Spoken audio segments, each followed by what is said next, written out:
सहना भवतु सहनौ भुनक्तु सह वीर्यं करवावहै तेजस्विनावधीतमस्तु मा विद्विषावहै।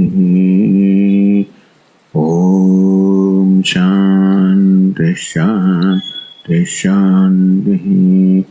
ॐ पूर्णमदः पूर्णमिदं पूर्णात् पूर्णमुदच्यते पूर्णस्य पूर्णमादाय पूर्णमेवावशिष्यते। ॐ शान्ति शान्ति शान्तिः।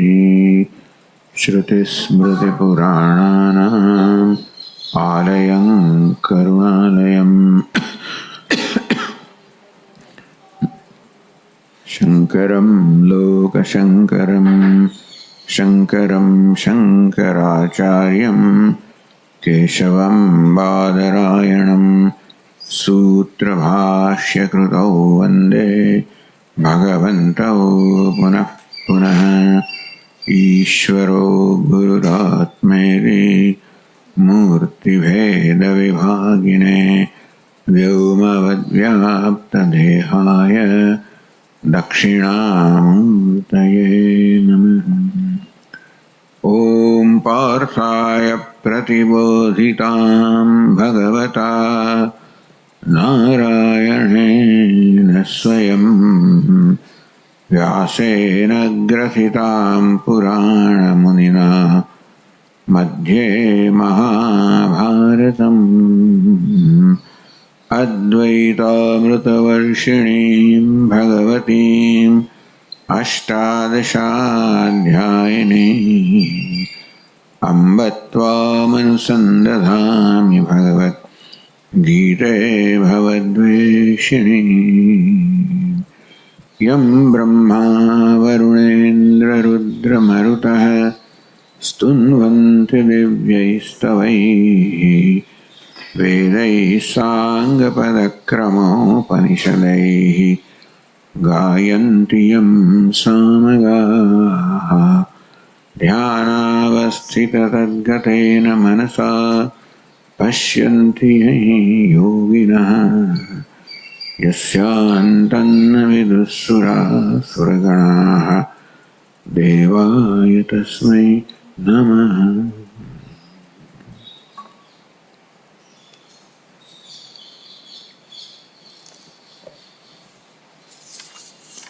शुभाशुभफलैरेवं मोक्षसे कर्मबन्धनैः संन्यासयोगयुक्तात्मा विमुक्तो मामुपैष्यसि समोहं सर्वभूतेषु न मे द्वेष्योऽस्ति न प्रियः। ये भजन्ति तु मां भक्त्या मयि ते तेषु चाप्यहम्।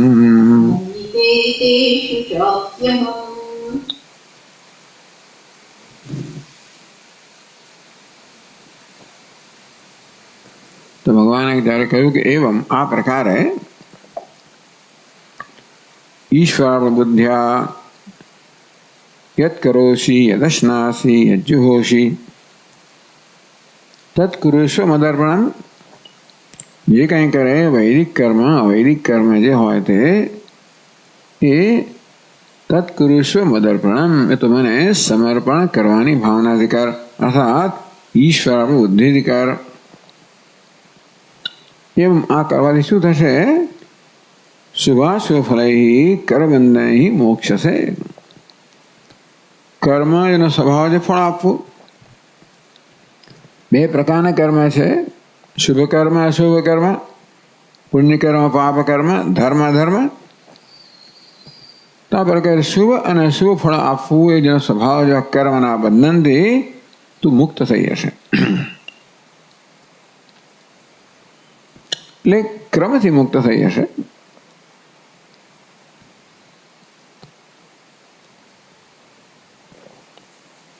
કારણ કે ઈશ્વરાબુદ્ધ્યા શ્રદ્ધા ભક્તિભ્યામ ચ કૃતાનામ કર્મણામ,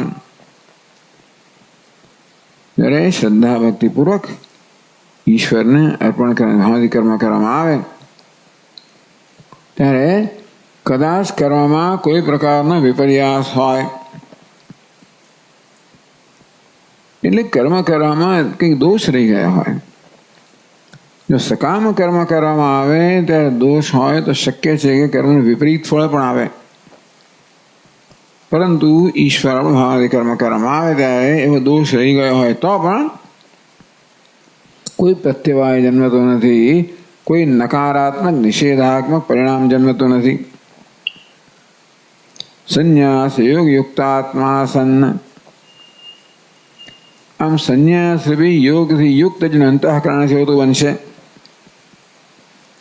એમાં સંન્યાસ અર્થ પરમેશ્વરને કર્મફળનું અર્પણ કરવું એ યોગ છે. કારણ કે કર્મના બંધન મુક્ત એ ઉપાય છે એટલે યોગ કયો. આ પ્રકારના સંન્યાસ બી યોગથી યુક્ત થયેલો, સંપન્ન થયેલો ધરાવનાર હતું. વિમુક્ત સન મામ ઉપૈષ્યસી, મુક્ત થઈને તું મને પ્રાપ્ત કરશે. તો મુક્તિ આપણે આ પ્રકારે બે તબક્કામાં ગણી શકીએ. પહેલા અંતઃકરણ શુદ્ધિ મુક્તિ અને પછી જ્ઞાનરૂપી મુક્તિ. તો એ પ્રકારે ક્રમેણ મામ ઉપૈષ્યસી, તું ક્રમથી મને પ્રાપ્ત કરશે. તો આ પ્રકારે જો કર્મના કર્મફળનું એટલે કે અંતઃકરણ શુદ્ધિ એવું ફળ ગણવામાં આવે તો જ્ઞાન પ્રાપ્તિ દ્વારા મુક્ત થશે. અથવા તો સિદ્ધ સિદ્ધો સમો ભૂત્વા, કર્મના ફળ પ્રત્યે સમાનતા એટલે ઈશ્વરો મેં પ્રસિદ્ધતું ઇતિ, ઈશ્વર પ્રસન્ન એ પ્રકારની કામના પણ ન હોય તો પણ ચિત્ત શુદ્ધિ દ્વારા વળી જ્ઞાન દ્વારા છેક રીતે ગણતો વિમુક્ત આત્મા સંન્યાસ યોગ યુક્તાત્માનો પછી જ્યારે જુદો અર્થ પણ કરી શકાય કે સંન્યાસ યોગ કોને કહેવામાં આવે? અકર્તા આત્માના જ્ઞાનને સંન્યાસ યોગ કહેવામાં આવે. સંન્યાસ એટલે કર્મનો ત્યાગ. તો કર્મનો ત્યાગ અંતઃકરણ શુદ્ધિ થવાથી થાય અથવા અકર્તા આત્માના જ્ઞાનથી આપોઆપ જ કર્મનો ત્યાગ થઈ જાય. કારણ કે કોઈ પ્રકારના કર્મ સાથે સંબંધ રહેતો નથી. એ પ્રકારે શુભ શુભ ફળ આપનારા બધા કર્મના બંધનથી મુક્ત થઈ જશે. તો પ્રશ્ન થયો કે એવું ભગવાન ખરું કે આપ આપના ભક્તોને જ મુક્તિ આપો છો અને બીજા એટલે આપના ભક્તો પર કૃપા કરો છો અને મુક્તિ પ્રદાન કરો છો, જે આપના ભક્તો નથી એ લોકો એ તો આપની કૃપાથી વંચિત રહી ગયા છે, તો આપ પક્ષપાત કરો છો? તો 29મા શ્લોકમાં કહ્યું સમોહમ સર્વભૂતેષુ ન મે દ્વેષ્યો સે ન પ્રિય. હું એટલે કોણ? પરિપૂર્ણ પરમાત્મા. નિર્વિશેષ જેવી રીતે આકાશ સર્વવ્યાપક છે, નિર્વિશેષ અને ઘટપટ માટે કોઈ પ્રકારની ઉપાધિમાં કોઈ પ્રકારનો ત્યાં પક્ષપાત નથી કે દ્વેષ નથી. તો ઘડો નાનો હોય માટે એના પ્રત્યે એક પ્રકારની લાગણી હોય. આ મઠ કહો, આ મોટો હોલ મોટો હોય એટલે એના પર એવું કોઈ પ્રકારનો પક્ષપાત આકાશ નથી. બીજા બધા વાયુ વગેરે તત્વને હોઈ શકે, કારણ કે એ બધા આકારવાળા છે, આ નિરાકાર છે, નિર્વિશેષ છે, પેલા વિશેષવાળા છે. તો એવું કેમ લાગે છે કે કેટલાક મુક્ત થાય છે અને બીજા મુક્ત થતા નથી? જે ભજંતી મામ ભક્ત્યા મહી તે, ટૂંકમાં મારી કૃપા. કૃપા અહીંયા તો અર્થ કહેવામાં આવે કે હું જ બધાને સત્તા સુધી પ્રદાન કરનાર છું. એનો અર્થ હતો કે અસ્થિ ભાતી પે રૂપમાં બધા જ નામ રૂપને હું સત્તા સુધી પ્રદાન કરનાર છું. એ પ્રકારે સર્વત્ર સમભાવે રહેલો છું. તો એ કોઈક મુક્તિ પ્રાપ્ત કરે છે, કોઈક નથી પ્રાપ્ત કરતું. એનું શું કારણ હશે? બીજી પંક્તિમાં કારણ જણાવ, ये भजन्ति तो मां भक्त्या मयि ते तेषु चाप्यहम. ये मां भक्त्या भजन्ति अर्थात मारू ज्ञान प्राप्त करने अखंड वृत्तिया मां भजन्ति. સતત અખંડ વૃત્તિથી, જેમ વૃત્તિમાં કોઈ ખંડ નથી આવતો એ પ્રકારની વૃત્તિથી સતત મારું ભજન કરે છે. બ્રહ્મૈવાહમિતિ સ્વમેવ પૂર્ણાત્મના સ્થિતમ પશ્યંતી. બ્રહ્મ છે પ્રકારે પોતાને પૂર્ણ બ્રહ્મ રૂપે દર્શન કરે છે. આ પ્રકારની ભક્તિ કહેવામાં આવે. એ ભજનથી આ પ્રકારે મારું ભજન કરે છે. ભક્ત્યા એટલે શું? ભક્તિ એટલે અખંડ વૃત્ત્યા. ભક્તિ સમર્પિત થવું. તો આ પ્રકારના દર્શનને જે સમર્પિત હશે. તેથી હું બ્રહ્મ છું એ પ્રકારની વૃત્તિને જાળવી રાખવી, એમાં જે સમર્પિત એ પ્રકારની ભક્તિ ધરાવનાર, અને તેથી મારું ભજન કરે છે. અર્થાત પૂર્ણ આત્મના મારું જ દર્શન કરે છે. તે મયી તે સ્વરૂપે અહમ, એ મારામાં છે અને હું એમનામાં છું. અર્થાત તે યતઃ બ્રહ્મનિષ્ઠા સ્વચ્છ સ્વભાવત્વાદ, સ્વચ્છ સ્વભાવનો હોવાને કારણે હું જે આનંદ સ્વરૂપ છું એને અભિવ્યક્ત કરે છે. મદ રૂપેણ તિષ્ઠંતી, મારામાં જ રહેલા છે, મારા રૂપે રહેલા છે, બ્રહ્મ રૂપે રહેલા છે, આનંદ રૂપે રહેલા છે. હું પણ એમનામાં રહેલો છું. અર્થાત હું ક્યારેય પણ એમની સભાનતાથી બહાર જતો નથી. કે આત્મા તો સ્વયં પ્રકાશ છે ને. ભગવાનને આત્મતયા જાણવું એટલે પછી એની સભાનતા માટે કોઈ પ્રયત્ન ના કરવો પડે. ભગવાનને પોતાને ભિન્ન રીતે જાણવામાં આવતો હોય, કોઈ પ્રકારનો વિશેષ ધરાવનાર જાણવામાં આવતો હોય તો એને સ્મરણ કરવા માટે પ્રયત્ન કરવો પડે. કઈ ભક્તને ભગવાનનો ભેદ છે, પરંતુ એ ભેદ ન હોય. એક જ વસ્તુ છે જે સ્વયં પ્રકાશ છે, આત્મા. એ વસ્તુ છે જેની સભાનતા માટે કોઈ પ્રયત્ન ના કરવો પડે. તો આત્મરૂપે જ્યારે પરમાત્માને જાણવામાં આવે ત્યારે એની સભાનતાથી કોઈ પ્રયત્ન ના કરવો પડે. અર્થાત એ મારામાં છે, અર્થાત હું પૂર્ણ રૂપે એમનામાં વ્યક્ત થાઉં છું. હું એમનામાં છું. કદાચ હું એમની સભાનતાથી ક્યારેય પણ બહાર જતો નથી.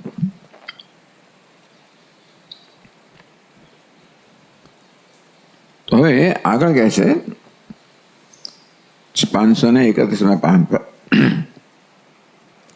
30મા શ્લોકની અવતરણિકામાં,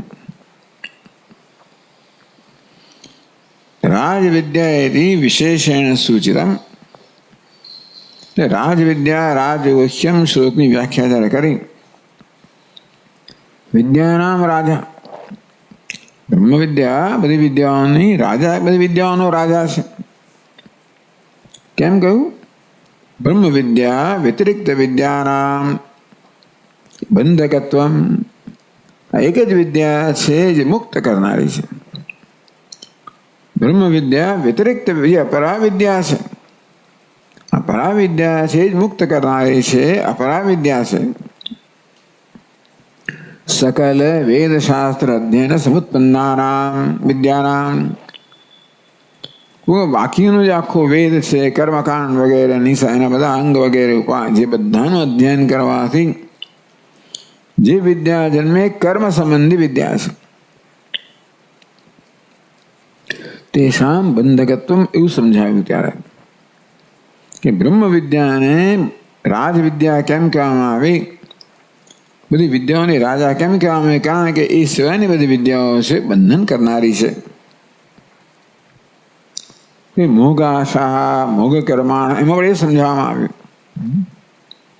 કે સકામ કર્મ કરનારા લોકો છે એ ગમે તેવું મહાન કર્મ કરે, ગમે તેવા મહાન સંકલ્પો કરે, अक्षयं वै चातुर्मास्याजन फलं भवति कि चातुर्मास यजन करनाराने अक्षीण फळ મળે છે એવા વાક્યોને શબ્દશ લઈને એવી કદી કલ્પના કરતા હોય કે અમે દીર્ઘ નિત્ય અમે સ્વર્ગની અંદર એ ફળ ભોગવશું, એ બધી આશાઓ નિષ્ફળ જાય છે. ત્રે વિદ્યામામ સોમપાહ પૂતપાવાહ ક્ષીણે પુણ્યે મર્ત્યલોકમ વિશંતિ, પુણ્ય ક્ષીણ તથા મર્ત્યલોક પ્રાપ્ત કરે. આ બધામાં આ જે શ્લોકની આ બધા આ અધ્યાયના બધા શ્લોકો ઇત્યાદિ પ્રતિપાદ્ય કે બ્રહ્મ વિદ્યા સિવાયની બાકીની વિદ્યાઓ કેવી છે? બંધન કરનાર. ટૂંકમાં સકામ કર્મ, કામનાથી પ્રેરણા કરે એ કામના બંધન કરનાર છે. વિદ્યા બંધન કરનારી ના હોય, કર્મ બંધન કરનાર હોય, માત્ર અવિવેક બંધન કરનારો હોય. મુક્ત કરવું અમુક અને બધા એ ક્યાંય દુનિયામાં કશે નથી. મને એવા મનુષ્યાણામ કારણ બંધ મોક્ષયો કહેવામાં આવ્યું કે બંધન મોક્ષ બંધન કારણ કયું છે?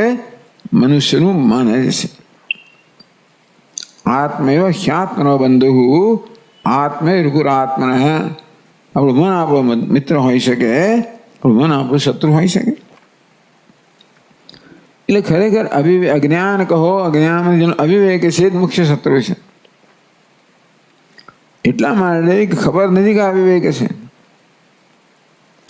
વિપરીત જ્ઞાનને સાચું જ્ઞાન માની લેવાને કારણે એને કોઈ પડકારતું નથી કે જે પ્રકારના નિર્ણયો મારા જીવનમાં છે એ નિર્ણયો ખોટા હોય, એવી કોઈ પ્રશ્ન ઉપસ્થિત થતો જ નથી. એવું નિશ્ચય થઈ જ ગયો છે કે વેદના આ બધા વાક્યો સાચા છે, એના માટે એ જ જીવનનું, એ જ જીવનની પ્રક્રિયા છે, એ જ જીવનનું ધ્યેય છે. એટલે આ પ્રકારના અવિવેક ખરેખર તો એને પણ અવિવેક એટલા માટે એમ કહેવાય કે બધા વાક્યોને સાચા માની લેવામાં આવ્યા. એમ પણ કામના તો હોય જ છે, અને કામના જ્યારે પણ કંઈ કર્મ કરવા આપણે તૈયાર થઈએ એટલે કામના પોતાની જાતને અભિવ્યક્ત કરે છે, અને કામના મને પ્રભાવિત કરવાનો પ્રયત્ન કરે છે. તો એ પ્રકારે કામના અવિદ્યા કામ કર્મ આ બંધનનું સ્વરૂપ છે. અવિદ્યામાંથી અવિવેક જન્મે, અવિવેકમાંથી કામના એટલે અધૂરતની લાગણી જન્મે, એમાંથી કામના જન્મે, એમાંથી કર્મ ફળ વગેરે જન્મે. ઇત્યાદિ પ્રતિપાદ્ય કે બ્રહ્મ વિદ્યા સિવાયની બીજી વિદ્યાઓ બંધન કરનારી જે પ્રકારે પ્રતિપાદિત કરીને બ્રહ્મ વિદ્યા મોક્ષ, બ્રહ્મ વિદ્યા સ્વયં કેવી છે? મોક્ષ પ્રદાન, મુક્ત કરનારી છે, મોક્ષ પ્રદાન કરનારી છે. મહાત્મા સ્મામ પાર્થ દૈવીમ પ્રકૃતિમાશ્રિતા ભજન્તિ અનન્ય મનસ જ્ઞાત્વા ભૂતાદિમવ્યયમ યાંતિ મધ્યાજનોપિમામ. આ અધ્યાયના શ્લોકોને કહેવામાં આવ્યું કેવી રીતે બ્રહ્મ વિદ્યા મોક્ષ પ્રદાન કરનારી છે. આ પ્રકારે બ્રહ્મ વિદ્યાની મહાનતા, એની વિભૂતિ તો એનું પ્રતિપાદન કરવામાં આવ્યું છે. અધુના પવિત્રમિદમિત્વમ રાજવિદ્યા રાજગુહ્યમ પવિત્રમ ઇદમુત્તમમ. તો આગળના શ્લોકમાં જ કહ્યું, બીજા શ્લોકમાં રાજવિદ્યા રાજગુહ્યમ પવિત્રમિદમુત્તમમ. પ્રત્યક્ષાવગમ ધર્મ્યમ ત્યાં પવિત્ર કહેવામાં આવે. વિદ્યાને બ્રહ્મ વિદ્યાને રાજા કહેવામાં આવી. બધા ગુહ્ય રહસ્યોનું પણ રાજા કહેવામાં આવ્યું. ઉત્તમમ પવિત્રમ સરળ પવિત્ર કરનાર કહેવામાં આવી. એ જ કહેવામાં આવ્યું પવિત્રમ ઇદમ ઉત્તમમ. બ્રહ્મ વિદ્યા માટે, પરાવિદ્યા માટે એ ઉત્તમ પવિત્ર કરનારું સાધન છે એવું કહેવામાં આવ્યું. ઇતિ જ્ઞાનસ્ય યત પાવકતમત્વમ પ્રતિજ્ઞાતમ. આ શ્લોકમાં ભગવાને પ્રતિજ્ઞાઓ કરેલી. રાજવિદ્યા કહ્યું, રાજગુહ્ય કહ્યું, પછીના શ્લોકમાં પ્રતિજ્ઞા છે બતાવ્યું કે મેં રાજવિદ્યા છે. તેવી રીતે પવિત્ર કહેવામાં આવી બ્રહ્મ વિદ્યાને. યત પ્રતિજ્ઞાતમ જ્ઞાનસ્ય પાવકતમત્વમ પ્રતિજ્ઞાતમ. પવિત્ર કરનારામાં સર્વશ્રેષ્ઠ છે, પાવક તમે છે એવું ભગવાને કહેલું. તદ વિષય રહેતી એ બ્રહ્મ વિદ્યાની પાવકતમતા, સૌથી વધુ પવિત્ર કરનાર બ્રહ્મ વિદ્યા છે એને ભગવાન વિષય સ્પષ્ટ કરે છે પછીના શ્લોકમાં. તો 30મા શ્લોકમાં કહે છે, अपि चेत् सुदुराचारः भजते मामनन्यभाक् साधुरेव समन्तव्यः सम्यक् व्यवसितो हि सः.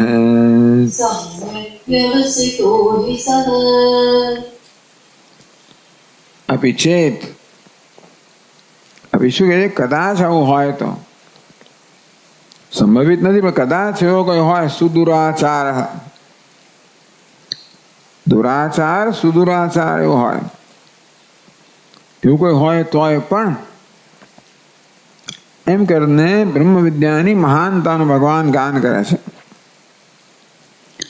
ભજતે મામ અનન્ય ભાગ, અનન્ય ભાગ બનીને મારું ભજન કરે છે.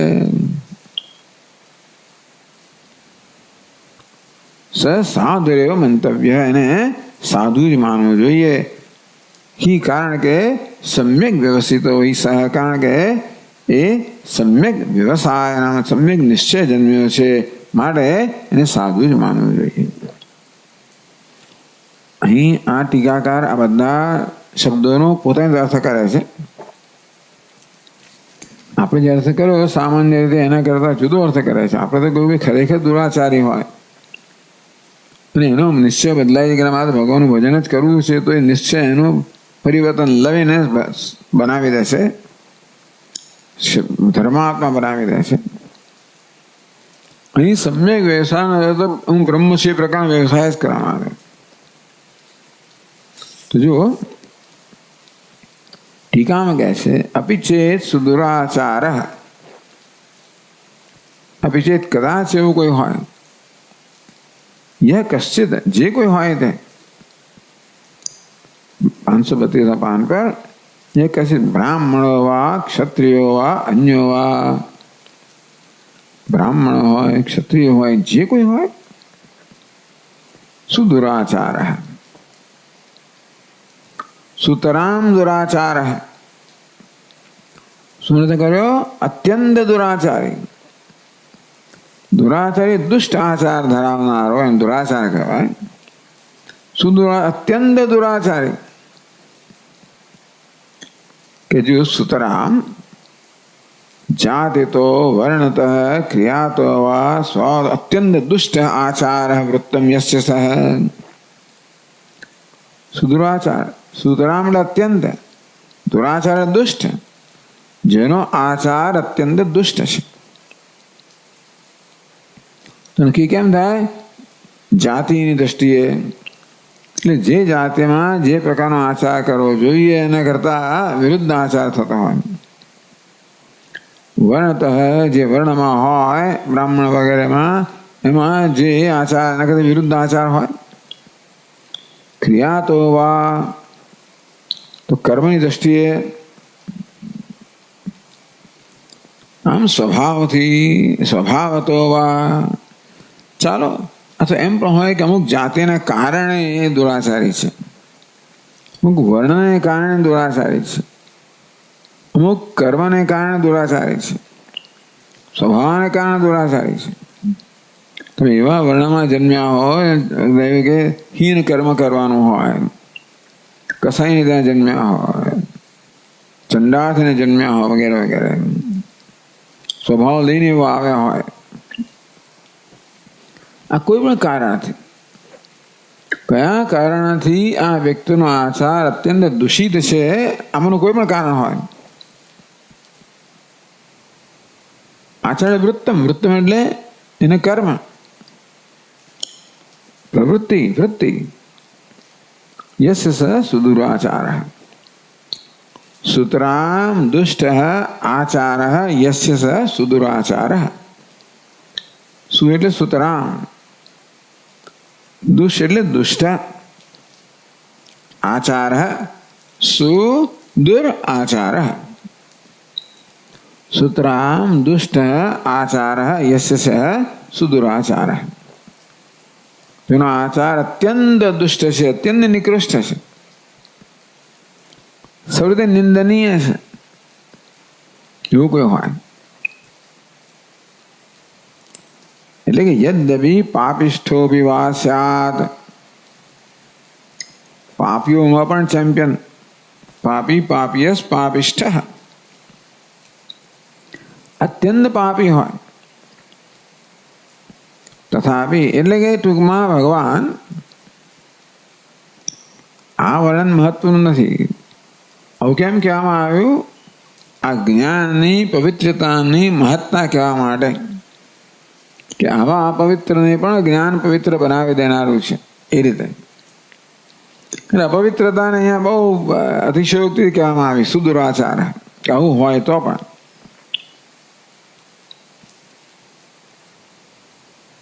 અપી એટલે યદ્યપિ એવું કહેવામાં આવ્યું. યદ્યપિ તથાપિ આવું હોય તો પણ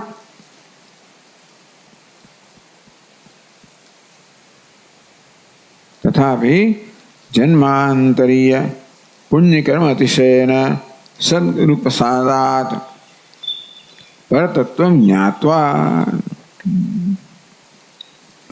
કોઈક રીતે એના પરતત્વનું જ્ઞાન થઈ જાય.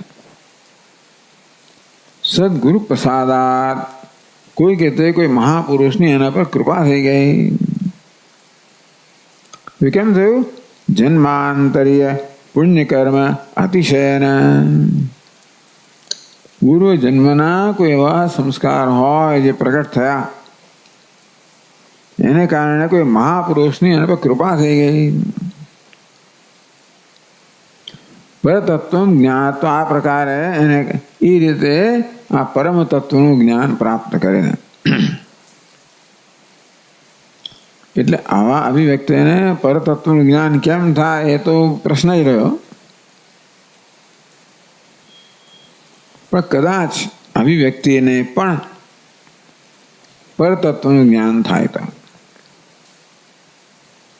એટલે જ્ઞાનની મહત્તા કહેવા માટે આ વ્યક્તિની દુષ્ટતા કહેવામાં આવે. પણ એવું બની શકે કે કંઈ પૂર્વના પુણ્ય હોય જે જાગૃત થાય ને વાલ્યો લૂંટારો વાલ્મીકી બની જાય. સદગુરુ પ્રસાદાત, ગુરુની કૃપા પ્રાપ્ત થાય અને પરતત્વ જ્ઞાત્વા, એને પરતત્વનું જ્ઞાન પ્રાપ્ત થાય.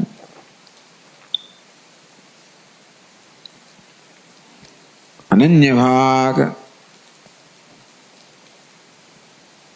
તો અનન્ય ભાગ વ્યતિથી અહીં મારામાં એક ન વધારે છે. તો એવું કહે છે કે સ્વયં અનન્ય ભાગ, એ તો બરાબર છે. અનન્ય ભાગ કોને કહેવાય? તો અન્ય, પહેલા અન્ય ભાગ કહે છે. અનન્ય ભાગ એટલે અન્ય ભાગ નથી, એને અનન્ય ભાગ કહેવામાં આવે. અન્ય ભાગ કોને કહેવાય? અન્યત અનાત્મ સ્વરૂપમ કર્તૃત્વ ભોક્તૃત્વાદિ ધન વિશિષ્ટમ દેહેન્દ્રિયાદિકમ આત્મત્વેન ભજતી, ભજ ધાતુમાંથી આવે. ભજતી ભાગ, ભજન કરનારને ભાગ કહેવામાં આવે. ભજતી ભાગ કોને? અન્ય, અન્ય પહેલા અનન્ય ભાગ સમજાવવા માટે અનન્ય પેલા અન્ય ભાગ સમજાવે છે. અન્ય ભાગ નથી, એ અનન્ય ભાગ છે. અન્યનું ભજન કરનારને અન્ય ભાગ કહેવામાં આવે. અન્યનું ભજન કરવું એટલે શું? અન્ય અનાત્મ સ્વરૂપમ,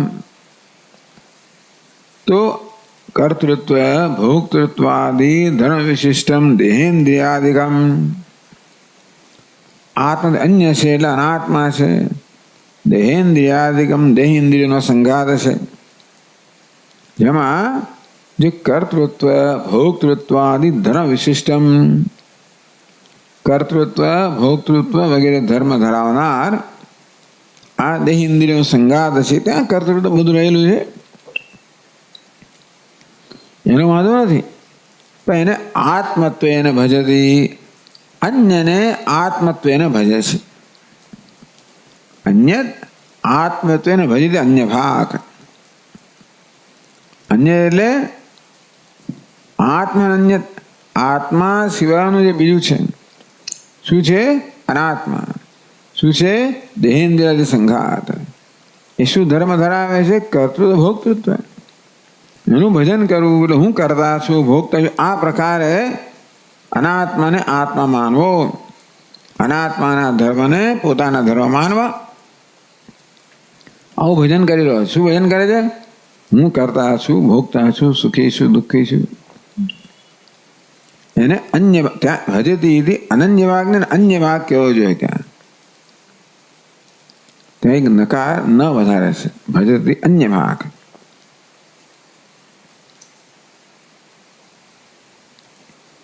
અન્ય ભાગ ન ભવતી અનન્ય ભાગ. અન્ય ભાગ, અનન્ય ભાગ કોને કહેવાય? અન એને અનન્ય ભાગ.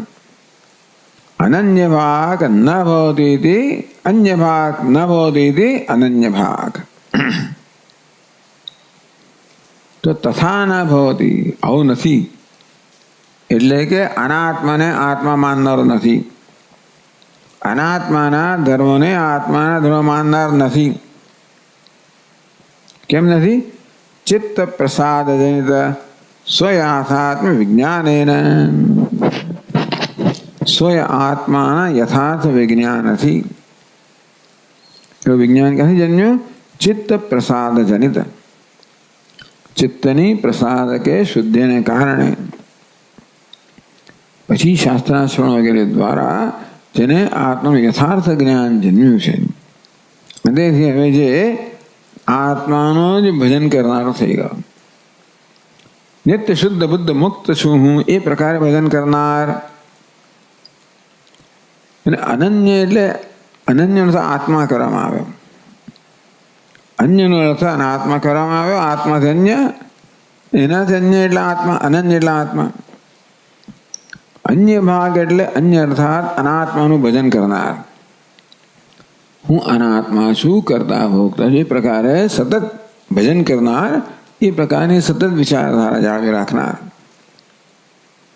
તો એનાથી ઉલટો અનન્ય ભાગ એટલે આત્માને, આત્માના ધર્મને, એટલે આત્મા જ્ઞાનમાં નિષ્ઠ છે. સ્વયાથાત્મ વિજ્ઞાનેન. સ્વ એટલે આત્માના સ્વરૂપનું યથાર્થ જ્ઞાનના પરિણામે જે અન્ય ભાગ નથી એને અનન્ય ભાગ કહેવામાં આવે. તથા ન ભવતી, અન્ય ભાગ ન ભવતી અનન્ય ભાગ. આવી રીતે અનન્ય ભાગ એટલે આત્મજ્ઞાની એવો અર્થ કરવામાં આવે. અનન્ય ભજન કરનારો એવું નહીં. ભજન કરવું, ભજન એટલે આત્મા, આત્મ તત્વના જ્ઞાનને જ ભજન કહેવામાં આવે. અનાત્મ તત્વનું જ્ઞાન કે આત્મ તત્વનું જ્ઞાન, જ્ઞાનને જ ભજન કહેવામાં આવે. એટલે બધું ભક્તિને અહીંયા આગળ માત્ર આ પ્રકારે નિર્વિશેષ પરમ તત્વના જ્ઞાનમાં જ અર્થ કરવામાં આવ્યો છે બધી જગ્યાએ. તો આવો અનન્ય ભાગ સન્ન, અનન્ય ભાગ બનીને એક આત્માના યથાર્થ સ્વરૂપનું જ્ઞાન પ્રાપ્ત કરે ને, એ આત્માનો ભક્ત છે. વકર્તા છું, અભોગતા છું, નિત્ય શુદ્ધ બુદ્ધ મુક્ત, એ પ્રકારે ભજન કરનારો છે. આવો અનન્ય ભાગ સન, આવો અનન્ય ભાગ બનીને મામ ભજતે, મામ પરમ બ્રહ્મ ભજતે, મારું પરમ બ્રહ્મનું આ પ્રકારે આત્મતયા ભજન કરે છે. એટલે બ્રહ્મ એવ અહમેતિ અવિક્રિયમ, બ્રહ્મ એવ સદા અનુસંધાન કરવું એને ભજન કહેવામાં આવ્યું. તો આત્માનું બ્રહ્મતયા અનુસંધાન કરવું. બ્રહ્મ એવાહમેતિ, હું બ્રહ્મ છું એ પ્રકારે અવિક્રિયમ બ્રહ્મ એવ સદા સ્વમ અનુસંધત્તે, તો હું અવિક્રિય બ્રહ્મ હું છું એ પ્રકારે સતત અનુસંધાન, એટલે આ પ્રકારની નિષ્ઠા એનામાં છે. અનુસંધાન કરવું એટલે નિધિધ્યાસન કરવું, એને પણ અનુસંધાન કહેવાય. તો જ્ઞાન નિષ્ઠાને પણ અનુસંધાન કહેવાય. એકમાં પ્રયત્ન સહિતનું અનુસંધાન છે, બીજું સ્વાભાવિક અનુસંધાન છે. સ બ્રહ્મવેત્તા સાધુરેવ મંતવ્ય, એ બ્રહ્મ જ્ઞાનને સાધુ જ માનવું જોઈએ. કેમ ભાઈ? સજ્ઞાનાત સદાચારવત્તયા સત્પુરુષે વિધિ પંડિત મંતવ્ય. ટૂંકમાં એને સત્પુરુષ માનવું જોઈએ. સાધુ એટલે કોને આપણે સત્પુરુષ કહીએ? સદાચારવત્તયા, કે સદાચારવત એટલે સદાચાર ધરાવનાર. સદાચારવત્ત એટલે સદાચાર ધરાવનારો હોવાને કારણે સત્પુરુષને આપણે તો સાધુ કહીએ.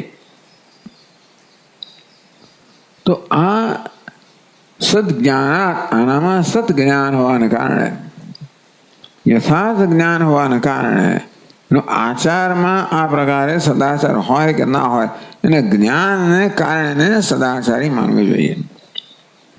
ટૂંકમાં વ્યક્તિ દુરાચારી છે, સદાચારી છે, નિર્ણય આચાર પરથી નહીં પરંતુ એના જ્ઞાન પરથી થવું જોઈએ, એવું અહીંયા આગળ ટીકાકાર કહે છે.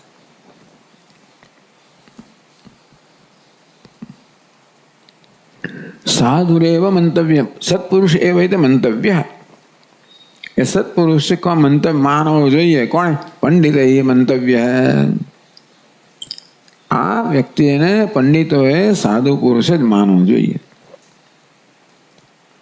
સાધુ કોને કહેવાય? સદાચાર ધરાવનારો છે એવું માનવું જોઈએ.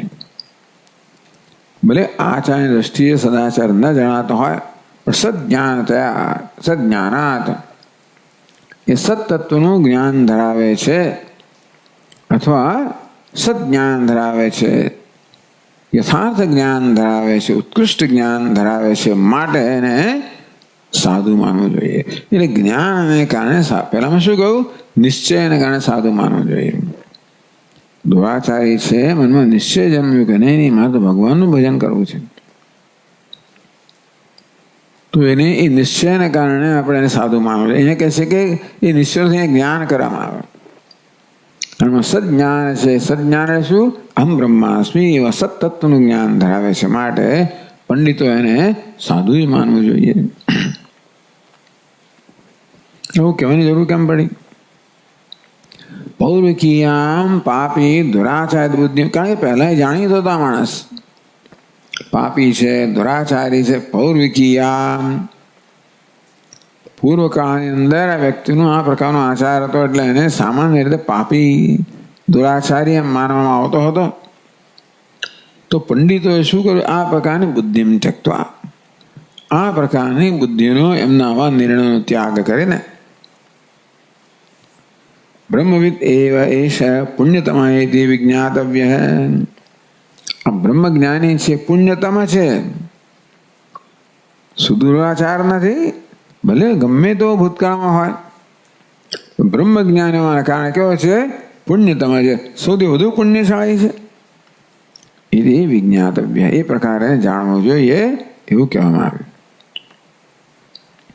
ટૂંકમાં આ જ્ઞાનને કારણે એને સદાચારી કહેવું જોઈએ, સાધુ કહેવું જોઈએ.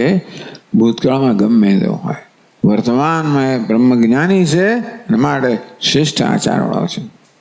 આ જ્ઞાન એને શ્રેષ્ઠ આચારવાળો બનાવે છે. છોડા આચાર તો એક જ છે ને, જે આપણા ખ્યાલમાંથી જ જન્મે છે ને. એનો ખ્યાલ બદલાય, હું બ્રહ્મ છું, મારે બધું જ બદલાઈ ગયું. પછી કહે છે તસ્ય પુણ્યતમ. આપણે પુણ્યતમ કેમ કહો છો? બ્રહ્મવિદ એ છે પુણ્યતમા એવ. આ બ્રહ્મજ્ઞાની છે, પુણ્યતમા છે, સૌથી વધુ પુણ્યશાળી છે, એવું કેમ કહો છો? તસ્ય પુણ્યત્વ નિશ્ચિનોતિ. આ બ્રહ્મજ્ઞાની પુણ્યતમા છે, એનો નિશ્ચય કરે છે. તો આ પુણ્યતમ છે એટલે પુણ્યશાળીઓમાં સર્વશ્રેષ્ઠ છે, એનો ભગવાન નિશ્ચય કરે છે. સમ્યક વ્યવસ્થિતો હિ સહ, હિ કારણ કે સહ સમ્યક વ્યવસ્થિત. હિ શબ્દનો શું થાય? કારણ કે યસ્માત કારણાત જે કારણથી સહ પુરુષ સમ્યક વ્યવસ્થિત એનામાં સમ્યક વ્યવસાય જન્મ્યો છે. વ્યવસ્થિત જેનામાં વ્યવસાય જન્મ્યો છે. પાસ પાડે છે ભૂતકૃતમ થયું. સમ્યક એટલે યથાર્થ. તો સમજાવે છે સમ્યક વ્યવસ્થિત શબ્દ સમજાવે છે. પહેલા વ્યવસ્થિત સમ્યક વ્યવસ્થિતમ.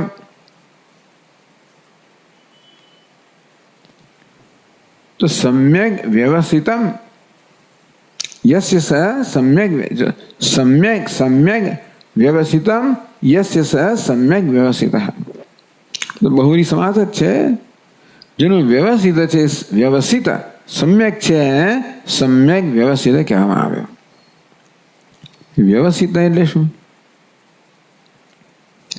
તો કે અહીંયા આવે વ્યવસ્થિયતે અનેન તે વ્યવસ્થિતમ વિજ્ઞાનમ. વ્યવસ્થિત શબ્દ છે ને એની વ્યુત્પત્તિ કરે. કઈ? કરણ વ્યુત્પત્તિ. વ્યવસ્થિયતે અનેન તે વ્યવસ્થિતમ. વ્યવસ્થિયતે નિશ્ચયતે જેનાથી નિશ્ચય કરવામાં આવે છે ને વ્યવસ્થિત કહેવામાં એટલે જ્ઞાન એવો અર્થ કર્યો. વસ્તુ યાથાત્મમ નિશ્ચયતે જેનાથી વસ્તુના તત્વના યાથાત્મનો નિશ્ચય કરવામાં આવે એને વ્યવસ્થિત કહેવામાં આવ્યું એટલે કે વિજ્ઞાન. તો જ્ઞાનને કારણે વસ્તુના યથાર્થ સ્વરૂપનો નિશ્ચય કરવામાં આવે. તો વસ્તુના યથાર્થ સ્વરૂપનો જે નિશ્ચય કરવામાં આવે છે એ વિજ્ઞાનને વ્યવસ્થિતમ કહેવામાં આવે. વ્યવસ્થિયતે અનેનેતિ વ્યવસ્થિતમ. વ્યવસ્થિયતે નિશ્ચયતે યોગ્ય નિશ્ચય. શાનો નિશ્ચય? વસ્તુ યાથાત્મ નિશ્ચયતે. વસ્તુના યાથાત્મનો વસ્તુના યથાર્થ સ્વરૂપનો નિશ્ચય જાણે થાય છે એને વ્યવસ્થિત કહેવામાં આવ્યું એટલે કે જ્ઞાનને વ્યવસ્થિત કહેવામાં આવ્યું. વિજ્ઞાનમ તત્વનિશ્ચયાત્મકમ. તત્વનો નિશ્ચય કરાવનારું આ જ્ઞાન છે એને વ્યવસ્થિત કહેવામાં આવ્યું. પછી કેવું છે? સમ્યક વ્યવસ્થિત. સમીચીનમ યથાર્થ રીતે સારી રીતે.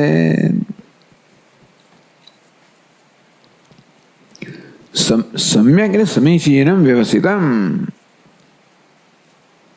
તો આ પ્રકારે એનો જે વ્યવસાય છે જે નિશ્ચય છે ને એ સમ્યક છે યથાર્થ છે.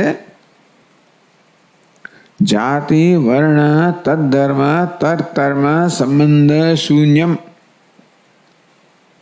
એનું આ વિજ્ઞાન કેવું છે? આત્મા વિશ્વનું વિજ્ઞાન કેવું છે? જાતિ વર્ણ તદ્ધર્મ તત્કર્મ સંબંધ શૂન્યમ. આ જાતિ કહો, વર્ણ કહો, એનો ધર્મ કહો, એનું કર્મ કહો. ધર્મ એટલે બ્રાહ્મણનો ધર્મ એટલે સ્વભાવ. એનું કર્મ એમાં જન્મનું કર્મ. આ બધું કોનો? આ બધું ક્યાં છે? અનાત્મામાં છે, ઉપાધિમાં છે. તત્સંબંધ શૂન્યમ. ઉપાધિ સાથેના સંબંધનો શૂન્ય. આમ તો આત્માને ઉપાધિ સાથે કોઈ સંબંધ જ નથી, પરંતુ અભિમાનને કારણે એમાં અહમભાવ છે. એ અહમભાવ સંપૂર્ણ દૂર થઈ ગયોને કારણે એ માત્ર સાક્ષી જ રહેલો છે. તેથી જાતિ વર્ણ તદ્ધર્મ તત્કર્મ સંબંધ શૂન્યમ. આ જ્ઞાનમાં આ નિશ્ચય કેવો છે? કોઈ પ્રકારનો સંબંધ નથી. એટલે આત્મ વિવેક જેનો દૃઢ છે. આકાશવદ અતિ નિર્મલમ નિષ્ક્રિયમ નિત્યમુક્ત સ્વામી યત પરમ બ્રહ્મ તદેવાહમિતિ. તો એની સાથે સંબંધ આવે તો તમે કેવા છો? આકાશવદ અતિ નિર્મલમ. આકાશ સમાન અતિ નિર્મળ નિષ્ક્રિય નિત્યમુક્ત સ્વભાવ યત પરમ બ્રહ્મ. એ પરમ બ્રહ્મ છે, નિત્યમુક્ત સ્વભાવનું છે, નિષ્ક્રિય છે, નિર્મળ છે, સર્વવ્યાપક છે, નિરાકાર છે. તે હું છું. તદેવાહમિતિ. એ જ હું છું.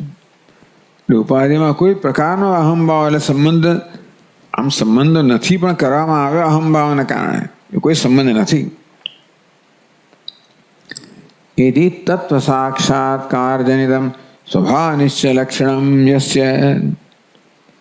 आ प्रकारे तत्व साक्षात्कारથી જનિત બ્રહ્મ સ્વેપકાના તત્વ સાક્ષાત્કારમાંથી જન્મેલું સ્વભાવ નિશ્ચય, પોતાના સ્વભાવ નિશ્ચય થયો. હું કોણ છું? તો આપણે હું કેવો બ્રહ્મ જ છું. મારો સ્વભાવ શું છે? બ્રહ્મ છે. કેવો બ્રહ્મ? અતિ નિર્મલમ, નિષ્ક્રિયમ, નિત્યમુક્ત સ્વભાવમ. જે પરમ બ્રહ્મ છે એ જ હું છું. આ પ્રકારે પોતાનો સ્વભાવ કહો, સ્વરૂપ કહો, એ માટે જેનો દૃઢ નિશ્ચય છે. તો વ્યવસ્થિત એટલે વિજ્ઞાન. આ પ્રકારે સમીચીનમ વિજ્ઞાનમ. સમીચીન વિજ્ઞાન એટલે યોગ્ય વિજ્ઞાન. આમ પોતાના સ્વભાવના આ પ્રકારે અને વ્યવસાય નિશ્ચય પણ કહેવામાં આવે. નિશ્ચય લક્ષણ વિજ્ઞાનમ વ્યવસ્થિતમ. તો વસ્તુઓ યથાર્થમાં નિશ્ચિત વિજ્ઞાનને વ્યવસ્થિત કહેવામાં આવે. તો આ પ્રકારનો નિશ્ચય જેને છે કે હું પરમ બ્રહ્મ છું, જે અતિ નિર્મળ, નિષ્ક્રિય, નિત્ય મુક્ત સ્વભાવ, જે પરમ બ્રહ્મ તે જ હું છું. એ પ્રકારનો સમ્યક વ્યવસાય છે, સમ્યક જ્ઞાન છે, એવું ધરાવનારને સમ્યક વ્યવસ્થિત. સમ્યક આ પ્રકારે સમીચીનમ વ્યવસ્થિતમ યસ્ય સ સમ્યક વ્યવસાય ધરાવનારને સમ્યક વ્યવસ્થિત કહેવામાં આવે. એટલા માટે આ જ્ઞાન કેવું છે? પુણ્યતમ છે એમ કહેવામાં આવે. આ વ્યક્તિ પુણ્યતમ છે. આ જ્ઞાન વ્યક્તિને પુણ્યતમ બનાવે છે, સર્વશ્રેષ્ઠ પુણ્યશાળી બનાવે છે. એટલે કહે છે યસ્માત સમ્યક જ્ઞાન સંપન્ન તસ્માત સાધુરેવ ઇતિ સર્વે જ્ઞાતવ્ય પૂજનીયસ્ય ઇતિ ભાવઃ. યસ્માત સમ્યક જ્ઞાન સંપન્ન. કારણ કે આ સમ્યક જ્ઞાન સંપન્ન ધરાવનારો છે. હવે માટે સાધુ જે છે એ રીતે બધા એને જાણવું જોઈએ. જ્ઞાની પુરુષ એટલે સાધુ. ભૂતકાળમાં ગમે તે હોય એ પછી એનો નિશ્ચય નથી કરવાનો. અત્યારે જ એ પછી નિશ્ચય કરવાનો છે. મોટા સ્વામીને કોઈ કહે, કોઈ અમેરિકન સ્ત્રીએ કહ્યું કે મારા આપની જીવન વૃત્તાંત લખવું છે, તો મને જરાક તમે કહો તો હું તમારા ગામમાં જઈને બધા કે મારા ગામમાં જઈશ જ નહીં, પૂછીશ જ નહીં, તું મારા ભૂતકાળ વિશે કશું પૂછીશ નહીં ભાઈ, એમાં તને મજા નહીં આવે. ભૂતકાળ ગમે તેવું હોય, અત્યારે જે છે તે પરથી નક્કી કરવાનું હોય. ભૂતકાળમાં હશો તો એ પરથી નહીં. યસ્માત સમ્યક જ્ઞાન સંપન્ન. કે હવે સમ્યક જ્ઞાન ધરાવનાર છે માટે સાધુ એવા સાધુ જ છે એ બધા એ તો જાણવું જોઈએ ને. પૂજનીય છે પ્રકારે એ પૂજનીય છે એવો ભાવ છે. આ એક અર્થ કર્યો. હવે આગળ કહે છે 533 પાન પર નવાસુદેવ ભક્તાનામ અશુભમ વિદ્યતે ક્વચિત.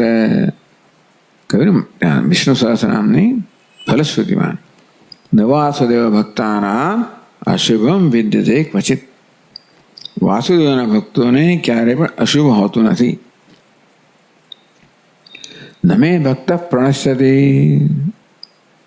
અહીં જ કહે છે મારા ભક્તોનો ક્યારેય નાશ થતો નથી.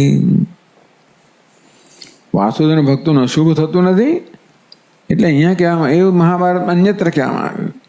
અહીં કહેવામાં આવ્યું મારા ભક્ત ક્યારેય નષ્ટ થતો નથી, એનું પતન થતું નથી. એ વાક્યાર્થે વિચાર્યમાણે તું. તો આ રીતે આ શ્લોકનો અર્થ કરીએ.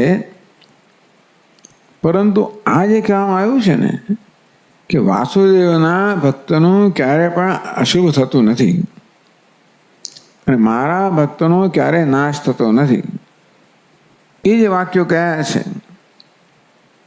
એ વાક્યોના અર્થનો વિચાર કરીને પછી આ શ્લોકનો અર્થઘટન કરીએ. એ વાક્યમાં જે કહેવામાં આવ્યું એ પ્રમાણે આ શ્લોકનું અર્થઘટન કરીએ તો અસ્ય અર્થ એ તો આ શ્લોકનો આ પ્રકારનો અર્થ પણ થઈ શકે. એટલે જે થોડોક જુદો આમનો આમ જ છે, છતાંય પણ જ્યારે જુદા પ્રકારનો અર્થ સમજાવે જરાક. તો હવે એ જ શ્લોક એ અર્થ શબ્દો ફરી ગયા છે. અપિ ચેત સુદુરાચાર ભજતે મામ અનન્ય ભાગ સાદરવ સમંતવ્ય સમ્યક વ્યવસ્થિતો જે કહ્યું એ સમજાવે છે. અપિ ચેત સુદુરાચાર. હવે પહેલા ભૂતકાળમાં દુરાચારી હતો અને વર્તમાનમાં હવે એને સાધુ માનવું જેમ કહ્યું. હવે અત્યારે એ બ્રહ્મજ્ઞાની છે અને કદાચ દુરાચારી જણાતો હોય તો પહેલા દુરાચારી હતો, બ્રહ્મજ્ઞાનને કારણે બધો પવિત્રમાં પવિત્ર બની ગયો, બધો દુરાચાર દૂર થઈ ગયો, માટે એને સાધુ માનવું જોઈએ. અથવા અત્યારે જે બ્રહ્મજ્ઞાની છે કદાચ દુરાચારી જણાય પણ ખરો તો પણ એટલે કહે છે બ્રહ્મનિષ્ઠ બ્રહ્મ વિદ્યતે સ્વયં બ્રહ્મ પ્રમાદાભ્યામ સુદુરાચારોપી અતિ નિંદિત આચારોપી વા યદિ સ્યાત. ભગવાને કહ્યું છે કે સર્વથા વર્તમાનોપી સહયોગી મયી વર્તતે. છઠ્ઠાદીમાં કહ્યું કે યો મામ પછી જે મારું સર્વત્ર દર્શન કરે છે અને સર્વ મારા દર્શન કરે છે એ આવો યતિ છે. એ ગમે તો એનું વર્તન હોય આ પ્રકારનું જ્ઞાન ધરાવે છે કે પ્રાણી માત્રમાં એક પરમાત્મા એટલે જે હું છું એ જ્ઞાનની પ્રશંસા ત્યાં સ્તુતિ કરી, ભગવાને પ્રશંસા કરી. સર્વથા વર્તમાનોપી એનું વર્તન ગમે તેવું હોય તો પણ સહયોગી મય વર્તતે, યોગી મારામાં જ છે. એવું જ કંઈક અહીં કહે છે અત્યારે કે બ્રહ્મનિષ્ઠ બ્રહ્મ વિદ્યતિ. બ્રહ્મ જ્ઞાનમાં નિષ્ઠ એટલે બ્રહ્મ જ્ઞાની યતિ જ છે. સ્વયં ભ્રમ પ્રમાદાભ્યામ કોઈ ભ્રમને કારણે, ભ્રમ એટલે શું છે કે ખોટી સમજને કારણે એવું થઈ જાય. પ્રમાદ એટલે બેદરકારીના કારણે, અસાવધાનીના કારણે. તો ક્યારેક ખોટી સમજને કારણે આપણને ખબર નહીં કે ખોટું કરીએ છીએ અને આપણે ખોટું કરતા હોઈએ, અથવા સાવધાન ન હોઈએ ને ખોટું થઈ જતું હોય. ભ્રમ પ્રમાદાભ્યામ સુદુરાચારોપી. ભ્રમને કારણે, પ્રમાદને કારણે, અસાવધાનને કારણે અત્યંત દુરાચારી હોય અત્યારે. અતિ નિંદિત આચારોપી એટલે આચારની દ્રષ્ટિએ અત્યંત નિંદિત હોય બ્રહ્મજ્ઞાની. યદિ સ્યાત આપી ચેત કદાચ આવો બ્રહ્મજ્ઞાની કદાચ આવો અત્યંત દુરાચારી હોય, સુદુરાચારી હોય બ્રહ્મજ્ઞાની. આવું ક્યારે થાય? એકાગ્રતયા મૌનતયા છે ભિક્ષાટનમ કુર્વન. ઘણી વાર મહાત્માઓ મૌન જ રહે, કશું બોલે નહીં. એવું કરવાને કારણે કદાચ શું થઈ જાય, એકાંતમાં રહેતા હોય એટલે કશી ખબર ના હોય એને કારણે, અથવા મૌનને કારણે કશું વ્યક્ત ના કરતા હોય. ભિક્ષાટનમ કુર્વન એ ભિક્ષાચરણ કરતી વખતે અવિશસ્ત પતિતાદિના પાપ મોટું લાગે. અવિશસ્ત એટલે કલંકિત વ્યક્તિ હોય, પતિત વ્યક્તિ હોય, આચાર દુરાચારને કારણે હોય બ્રાહ્મણ પણ દુરાચારને પતિત થઈ ગયો, અથવા બી અભિશસ્ત એટલે કલંકિત હોય કોઈક રીતે. આવા બધાનું અન્ન ન આરોગવું જોઈએ. એકાંગી છે એને ખબર ના હોય અને મૌની છે માટે બોલતો ના હોય, એટલા માટે ભિક્ષાટન કરતી વખતે કોઈ પતિત હોય, કોઈ કલંકિત હોય, એનું અન્ન અશનેન વા એને કારણે આવું અન્ન ખાઈ લેવામાં આવે. સતી દેશકાલ વૈષમ્ય દુષ્ટાન્ન ભક્ષણેન વા. ક્યારેક એવો સમય આવી જાય કે તમારે ખાવું પડે,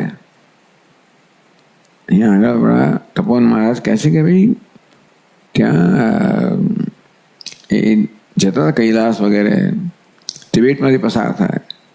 તિબેટનો આખો પ્રદેશ જેવો છે ને ત્યાં કશું થાય જ નહીં. એ ભૂમિમાં રણ જેવી ભૂમિ છે, લગભગ કશું અનાજ બનાજ પાકે નહીં. અને અંદર જીવો છે ને બધા, અમુક પ્રકારની ગાયો અને ઘેટા, આ બધું પુષ્કળ પ્રમાણમાં છે. લોકો એના પર આધારિત છે કે તમે જુઓ તો માંસાહારી લોકો હોય બધા ત્યાં આગળ. ભગવાને એને તંત્ર બધું છે એટલે એને માંસ શ્રાદ્ધ બધું બહુ વિચિત્ર વિચિત્ર હોય બધું. દેશ કાલ વૈષમ્ય, આ દેશ જ એવો છે કે તમારે આવું ખાવો પડે. કેવો સમય આવી ગયો જ્યારે તમારે બીજો કોઈ તમારો વિકલ્પ ના હોય ને આવું ખાવું પડે. દેશ કાલ વૈષમ્ય દુષ્ટાન્ન ભક્ષણેન વા, પેલો તો તમને ખબર નથી ને તમે એ પ્રકાર અન્નનું ભક્ષણ કર્યું, પણ એવો વિષમ સમય આવી ગયો કે સ્થળ આવી ગયો કે જાણો છો અને છતાં પ્રાણનું રક્ષણ કરવા માટે તમારે એવું કરવું પડે. એવું કહેવાય છે કે વિશ્વામિત્ર ઋષિ માટે, કોઈ ઋષિ માટે કહેવાય છે કે બહુ લાંબી તપશ્ચર્યા કર્યા પછી જેવું એમની સમાધિ ખુલે એટલા ભૂખ્યા હતા જે હતું કે કૂતરાનું માંસ પણ ખાઈ લીધું. એવું કંઈક પુરાણમાં જાત જાતની કથાઓ આવે છે બધી. દેશકાળ વૈષમ્ય. કોઈ ચાંડાલાદી સંપર્ક અથવા કોઈ ચંડાલનો સંપર્ક થઈ ગયો એટલે આ બધું શું છે, દોષિત ઠરવા માટેના આ બધા સ્મૃતિની અંદર વસ્તુ કહેલી છે, આચારો બધા કહેલા છે. અત્યંત દોષી ભવે છે એને કારણે અત્યંત દોષિત થઈ ગયો. તથાપિ અનન્ય ભાગ, અનન્ય ભાગ છે એનું જ્ઞાન તો એનું એ જ છે.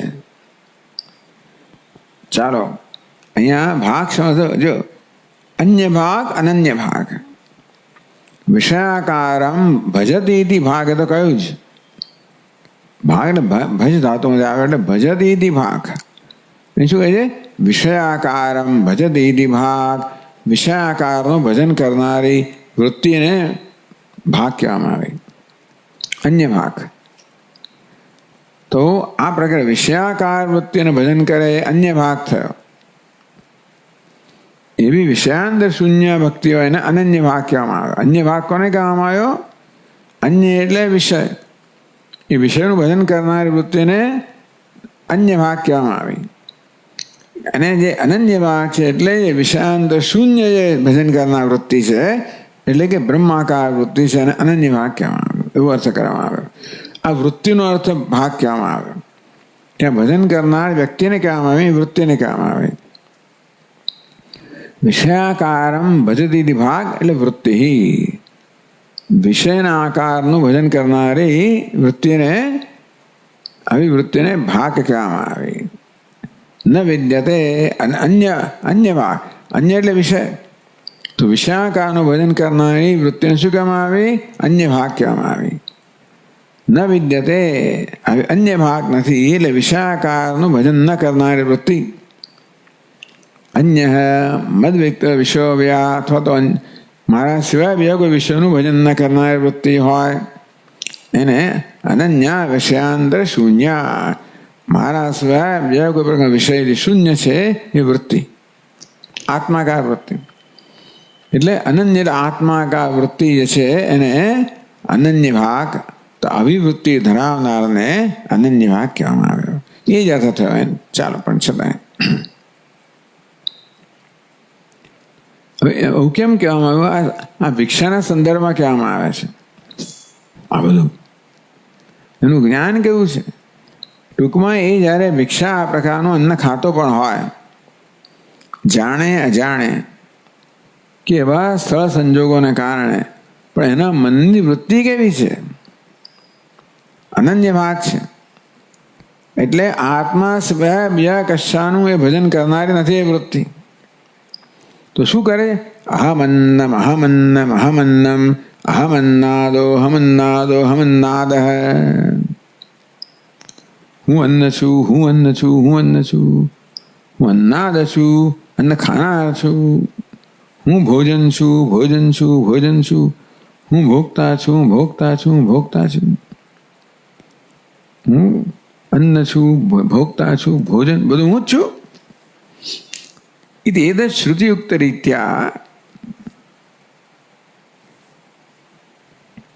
दाता दानं देयं च भोक्ता भोज्यं भोजनं च सर्वमेव ब्रह्मैव इति। तो आ वाक्यमां कहेवामां आव्युं प्रकारे भोक्ता अहम अन्न भोजन पण हूँ छुं, अन्नाद भोक्ता पण हूँ छुं, भोज्य पण हूँ छुं, भोक्ता हूँ छुं, भोजन खावुं, खोराक पण हूँ छुं, खानार पण हूँ छुं, खावानुं पण हूँ छुं। अथवा मन आपनार पेलो दाता दानम देयम गमे तो एवो अभिशस्त होय, पति तो होय, जे होय या आपनार छे ये भले अभिशस्त होय, पतित होय, कलंकित होय, पण आना मनमा कई भावना छे? ब्रह्म छे। दाता ब्रह्म छे, देयम एने जे आप्युं पण ब्रह्म छे, दानम आपवानी क्रिया पण ब्रह्म छे, अने हूँ खानार खोराक अने खावानुं बधुं ब्रह्म छे। एनी वृत्ति आ प्रकारनी छे। એટલે બહારના આચારથી ભલે આપણે એમ કહેવાય કે આવો આચાર કરનાર તો અત્યંત દુરાચારી કહેવાય, પણ એની વૃત્તિ કયા પ્રકારની છે? અનન્ય ભાવ હોવાને કારણે એને તો બ્રહ્મ સિવાય બીજા કશાનું અનુસંધાન છે જ નહીં. આપણી દ્રષ્ટિએ આ માણસ પતિત છે, કલંકિત છે વગેરે, એની દ્રષ્ટિએ બ્રહ્મ જ છે. આપણી દ્રષ્ટિએ એવું કુત્સિત અન્ન ખાઈ રહ્યો છે, એની દ્રષ્ટિએ બ્રહ્મનું ભોજન કરી રહ્યો છે. सर्व हमें ब्रह्म सर्वत्र ब्रह्म दृष्टिर्भूत्वा आ प्रकारे ब्रह्म दृष्टि बनीने जे यो मां निर्विशेषम परम ब्रह्म भजते तो એને આને સાધુ જ માનવું જોઈએ. એટલે બહુ સરસ આપણે આગળ કાલે ચર્ચા કરશું, પણ આ પ્રકારે બે રીતે કહેવામાં આવ્યું. ભૂતકાળમાં ગમે તો દુષ્ટ હોય પણ જ્ઞાનથી દુષ્ટતા દૂર થઈ ગઈ માટે સાધુ છે, अथवा वर्तमाનમાં જે બ્રહ્મજ્ઞાની છે એ ભલે આપણી દ્રષ્ટિએ દુરાચારી જણાતો હોય પણ એના જ્ઞાનની દ્રષ્ટિએ તો એ સદાચારી જશે. બંને રીતે સમજાવે છે, આપણે જોઈશું. ઓમ પૂર્ણમદઃ પૂર્ણમિદં પૂર્ણાત પૂર્ણમુદચ્યતે પૂર્ણસ્ય પૂર્ણમાદાય પૂર્ણમેવાવશિષ્યતે. ओम शांति शांति शांति.